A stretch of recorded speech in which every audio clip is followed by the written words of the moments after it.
Antiderivadas. Nosotros vamos a hablar de un contexto de las antiderivadas y vamos a ver que esto de una u otra forma se relaciona con las derivadas, como su nombre lo menciona. Pero antes de entrar a esa parte, ¿qué son las antiderivadas? O sea, vamos a ver su definición desde un principio.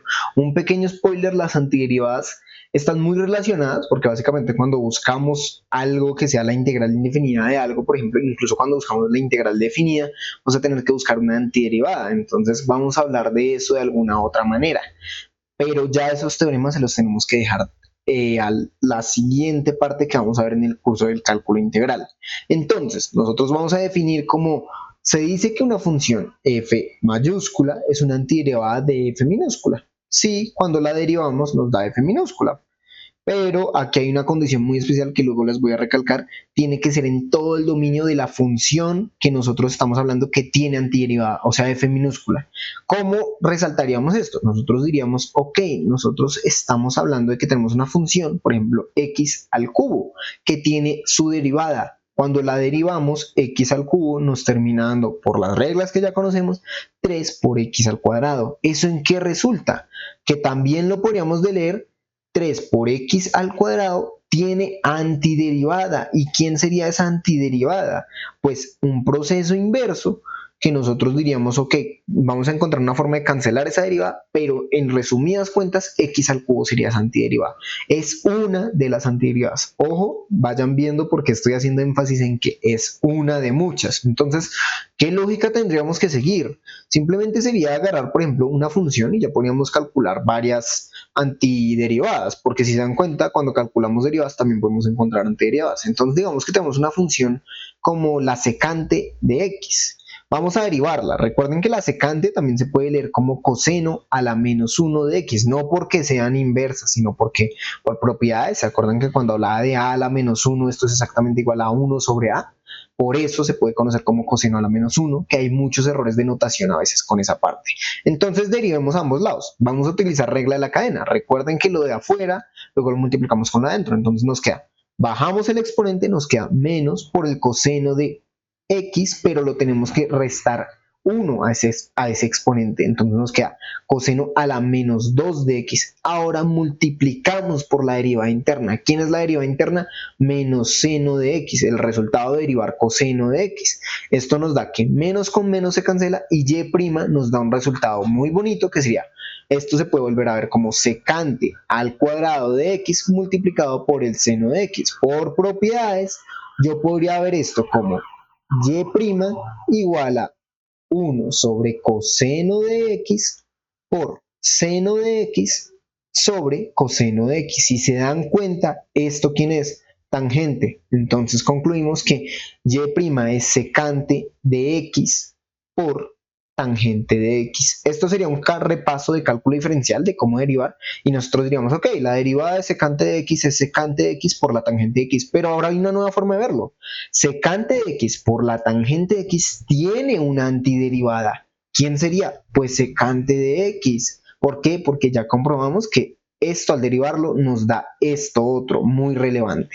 Entonces, ahora, ¿cómo iríamos a concluir algo más relevante? Porque si se acuerdan, nosotros habíamos dicho, encontramos una antiderivada. Vamos a ver otro cosito que nos va a ayudar mucho a relacionar esas cosas de por qué hay más antiderivadas. Imagínense que, por ejemplo, nosotros tengamos una función exactamente igual a esta, pero le añadimos una constante. Vamos a llamarla g de x igual a x al cubo más una constante, la que sea de su agrado, por ejemplo, 1. Nosotros derivemos esto, o sea, busquemos g' de x. Esto nos da exactamente igual a 3 por x al cuadrado más 0. ¿Por qué? Porque cualquier constante cuando la derivamos nos está dando 0. ¿Qué significa esto? ¿Hay dos antiderivadas? Sí. ¿Hay más? Sí, claro que sí, porque ahora imagínense que yo no quiero hacerlo con 1, ahora quiero hacerlo con pi, luego quiero hacerlo con raíz de 2. Mientras esto sea una constante, van a ser una cantidad infinita de antiderivadas. Entonces podríamos resumir que la antiderivada de alguna u otra manera nos habla de una familia de funciones. ¿Tiene sentido verlo así? Sí, realmente tiene sentido, porque algo que nos va a dejar muy claro las cosas es que si se dieron cuenta, g' de x es igual a f minúscula de x. Entonces, nosotros vamos a decir que existe otra antiderivada que nosotros vamos a denominar g de x igual a f mayúscula de x más una constante, que luego lo podemos catalogar como constante de integración. Un pequeño spoiler para que vayan viendo que esto tiene muchísimas utilidades. Derivemos ambos lados. Esto nos va a dar g' de x igual a f' de x más 0, porque la constante al derivarse se anula básicamente. Entonces, ¿esto en qué resulta? Recuerden que f' de x mayúscula es igual a f minúscula de x, pero g' de x es igual a f minúscula de x. Tenemos una identidad. Entonces vamos a verlo con un ejemplo. Imagínense que tenemos la función x al cubo más una constante. Esta constante, pues nosotros la podemos decir como cualquier real. Si se dan cuenta, no tenemos excepciones. Podemos decir que es 3, 2, 1, 0, menos 1, 2, o incluso, no sé, pónganle pi, raíz de 2, el número que más les gusta a ustedes. Pero nosotros, ¿cómo podríamos decir que esto es una familia? Porque si se dan cuenta, esto puede tener infinitas formas, no es solo una. O sea, aquí se tienen que graficar por separado para que tenga sentido dentro del programa. Entonces nosotros cuando derivemos esto, vamos a ver que f' de x nos va a resultar en 3 por x al cuadrado, más 0, que la constante se anuló. Entonces acabamos de ver lo que estábamos confirmando. Es una familia de funciones. Como tal, cuando lo conectemos con la integral indefinida, también lo vamos a ver como una familia de funciones, que estaremos buscando una función que sería no estar derivada. O sea, aquí estaríamos viendo que se anuló de alguna otra manera. Ese es un pequeño spoiler. Y no olviden siempre la constante integración. Ahora, algo muy importante. Yo aquí estoy hablando de funciones bonitas, funciones que se pueden derivar de una u otra manera y podemos encontrar antiderivada. Pero hay funciones que no tienen antiderivada. Sí, definitivamente. Por ejemplo, esta función seno de x sobre x no tiene antiderivada. Vamos a ver luego unas desigualdades que nos van a ayudar a establecer qué funciones o qué integrales no tienen antiderivada en términos elementales. Tengan mucho eso en cuenta, tienen que ser en términos elementales, pero hay muchas, entonces ustedes se pueden remitir incluso a la integral gaussiana, Euler a la menos x al cuadrado, y esta es la función que es súper bonita, que es la campana de Gauss. Obviamente es mucho más bonita, pero no tiene una antiderivada definida. O sea, de hecho, cuando nosotros veamos un tema que es calcular área bajo la curva en funciones que no están definidas en números, por ejemplo, desde menos infinito hasta infinito, vamos a ver que esto de alguna u otra manera puede concluirse que nos va a dar un número. ¿Qué número? Raíz de pi. ¿De dónde sale pi? Ya vamos a ver esa explicación tan rara. Pero hay muchas, como les comenté. Está el coseno de x al cuadrado, por ende también el seno de x al cuadrado. Hay unas cosas que se conocen, por ejemplo, la integral de Poisson, que es esta misma que habíamos dicho, de la campana de Gauss, o incluso la integral del logaritmo natural. Entonces 1 sobre el logaritmo de x nos establece que no tiene antiderivada definida por términos elementales. Entonces ustedes pueden agarrar muchísimas, incluso Euler a la x sobre el logaritmo de x. Esto puede parecer raro porque vamos a estudiar métodos de integración, pero no siempre se pueden atacar este tipo de integrales con métodos de integración. Ahora, para concluir, una cosa que nosotros podríamos hacer sería, vayamos a nuestra tabla de derivadas y leámosla al revés. Entonces vamos a ver que 0 es algo que se derivó. ¿Quién sería su antiderivada? Cualquier constante. Por ejemplo, Euler a la x es algo que se derivó. ¿Quién sería su antiderivada? Euler a la x más una constante. Ojo, añaden esa constante de integración. Aquí quiero retomar un caso especial.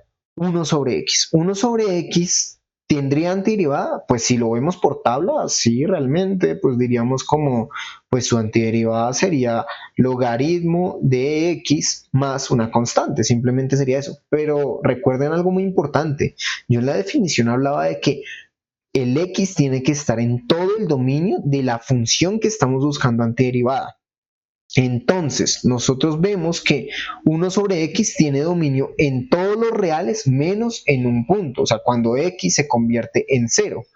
Pero el dominio del logaritmo de x es mayor estrictamente que 0, porque no puede recibir valores negativos.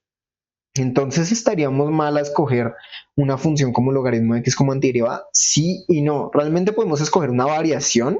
Si se dan cuenta, aquí nosotros podríamos ver que el logaritmo de x se visualiza de esta manera y vemos que cuando le pasamos una recta tangente, esto nos va a dar igual a un punto aquí en 1 sobre x. Pero eso no es tan relevante ahorita. Queremos ver cómo hacer para llegar a esta otra parte. Ahora veamos el logaritmo del valor absoluto de x. Esta función quiero que la analicen antes de que la grafique, porque realmente es muy fácil de graficar, pero nosotros podríamos decir que esto simplemente se reduce a decir el dominio de esto es todos los reales menos cero.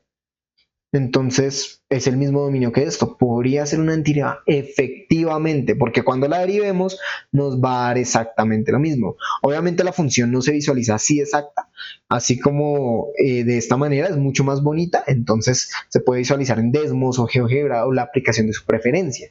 Aquí ustedes simplemente verían que ya concuerda con el dominio, y si se dan cuenta concuerda porque al añadirle el valor absoluto estamos haciendo que esta función sea impar.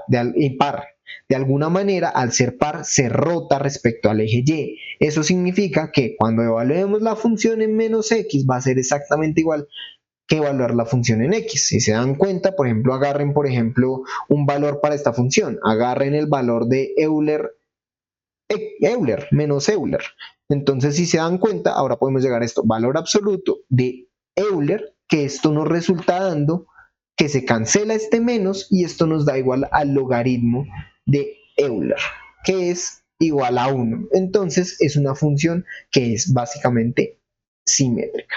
Esto nos sirve para definir como antiderivada de 1 sobre x a la función logaritmo del valor absoluto de x, ojo, más la constante de integración. Hay que repasar para esto, obviamente, derivadas. Hay que ver cuáles son las derivadas. Por ejemplo, cuando derivamos tangente, ¿qué regla usábamos? Podíamos usar regla del producto, que la definíamos como cuando teníamos dos productos, u' multiplicado por b más b' multiplicado por u. O, por ejemplo, podemos utilizar la de la división, que era u sobre b, y aunque era más fea, nos servía para afrontarnos algunos integrales. Entonces llegamos y decíamos esto arriba menos esto abajo y nos terminaba en esto al cuadrado. Entonces podemos utilizar esas reglas.